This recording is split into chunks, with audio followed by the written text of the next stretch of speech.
Period पूरा हो गया और आपसे उम्मीद है कि अब आप भी बात करेंगे आगे जाके। देखो, इनका खाली प्रोबेशन पीरियड पूरा होने से इनका मसला नहीं हल होगा। ये रैबरे जो जंगलात हैं,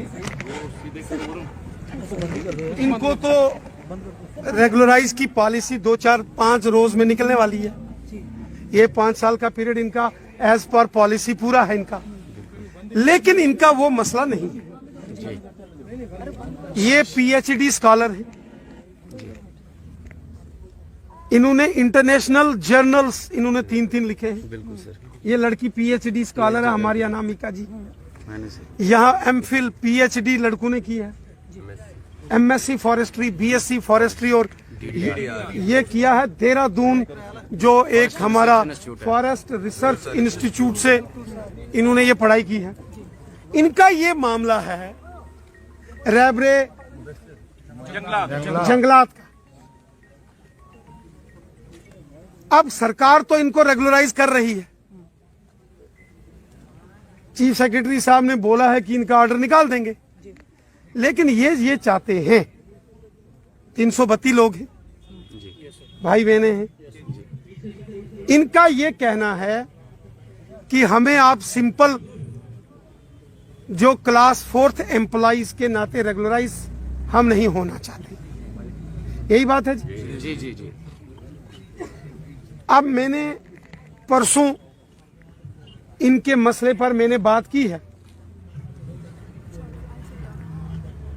चीफ सेक्रेटरी साहब से, और आपको याद होगा मैं आपको लेके गया था। ये माजिद साहब हैं, ये अनामिका जी हैं।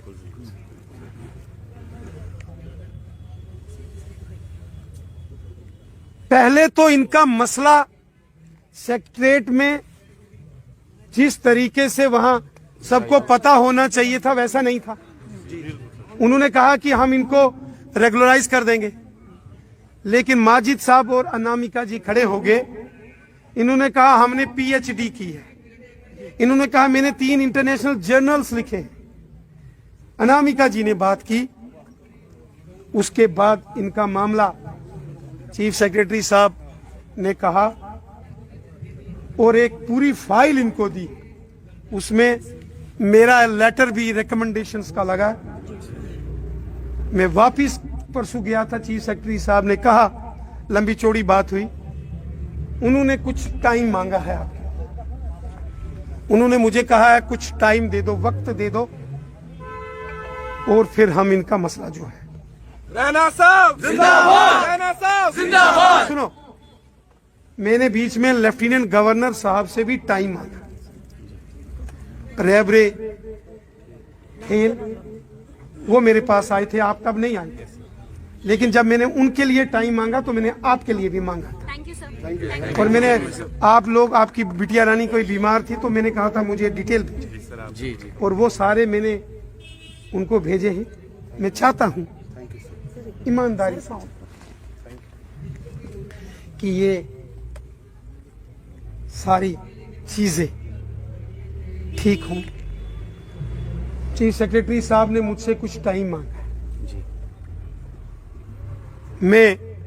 मैंने उनको कहा है मैं आपके साथ टच में रहूंगा। आप लोग कश्मीर से भी हो, रजौरी, पुंछ, डोडा, किश्तवाड़ से भी हो, रोज रोज आप यहां नहीं आ सकते। मैं चाहता हूं आप लोग ये धरना खत्म करें, सस्पेंड करें अपनी एजिटेशन। मैं नहीं कहता इसको कॉल ऑफ करें, सस्पेंड करें for some period of time. एक छोटा ग्रुप बनाएं, कमेटी कोर ग्रुप 10-12 लोगों का, वो मुझे 10-15 दिन में फॉलो करते रहें, टच में रहें, ताकि हम लेफ्टिनेंट गवर्नर साहब से बात करके, चीफ सेक्रेटरी साहब ने जो टाइम मांगा है आपके लिए कि मुझे कुछ टाइम दे दो, ताकि हम इसको प्रॉपरली आगे फॉलो अप करके आपका जो पे बैंड का मसला है उसको सेट करके आपको डिग्निफाइड तरीके से फॉरेस्ट डिपार्टमेंट में ऑब्जर्व हो, ये हमारी कोशिश है। और मुझे यकीन है आपकी कोशिश जारी रहेगी सर, आप उम्मीद बनते जा रहे हैं युवाओं की। अब इसके बाद युवाओं को मैंने कहा जी करना पड़ेगा, जरूरी।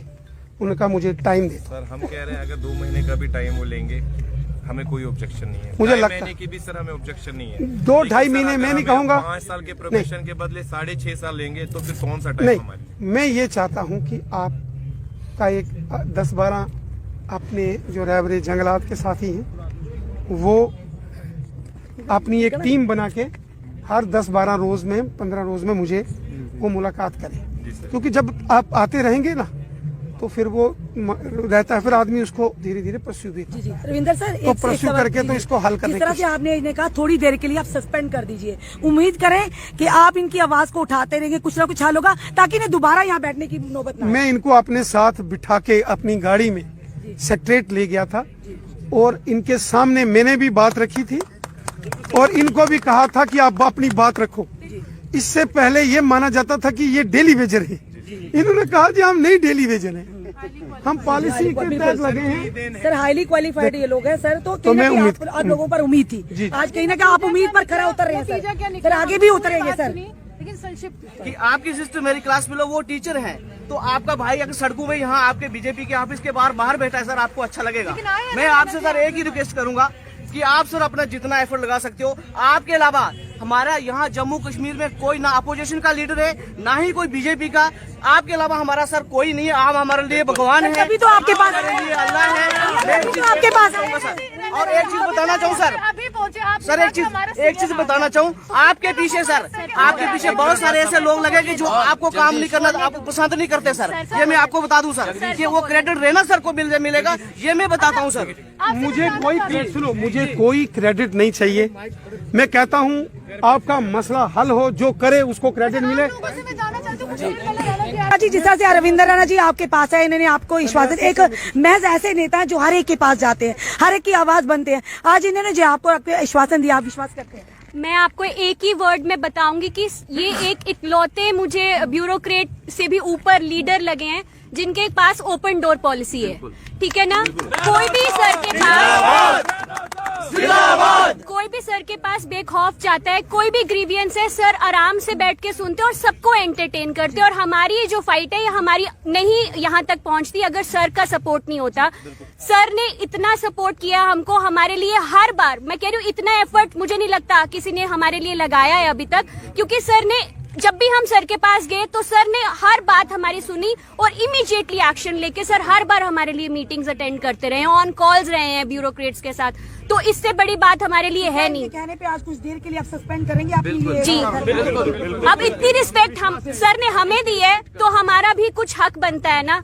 तो हम सर की बात को पूरा मान रहे हैं और हमने सर ने जितना एश्योरेंस दिया, इतनी बड़ी बात सर अगर यहाँ बैठ के सड़क पे बैठ के हमारे साथ कर रहे हैं तो हम उसकी इज्जत जरूर रखेंगे और सर की बात हम जरूर मानेंगे। सर ने हमें टेम्परेरीली सस्पेंड करने को कहा है, उसके बाद हम सर के साथ टच में रहेंगे। बिल्कुल। रविंदर राणा जी अब शेर का टाइटल भी मिल गया आपको। रविंदर राणा जी शेर का टाइटल ऑर्डर होगा, रविंदर राणा जी शेर का ये उस दिन होगा।